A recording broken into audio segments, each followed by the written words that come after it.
This is Pinus pinea, Italian stone pine.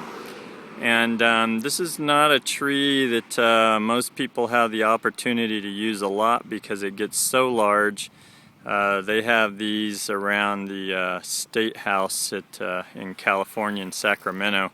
And they're huge. I mean, this plant you're looking at is about 35 to 40 feet wide, and it is about 30 feet tall. So they're wider than they are tall. That's my experience seeing even bigger ones. This is probably a 20-year-old tree, just for scale to give you a sense of how old it is.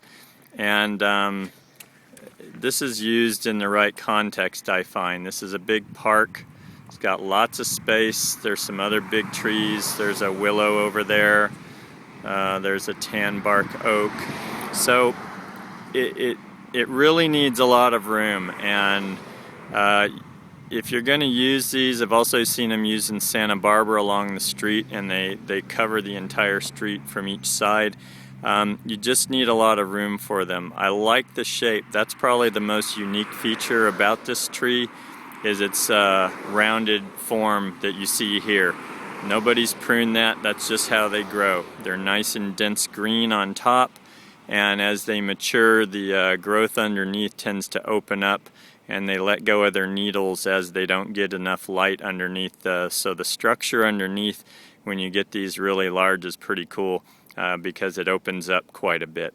So this isn't one you're going to find a lot of uses for, but it's a really nice strong form in the landscape, and if you have a big open space like this, it's one to think about.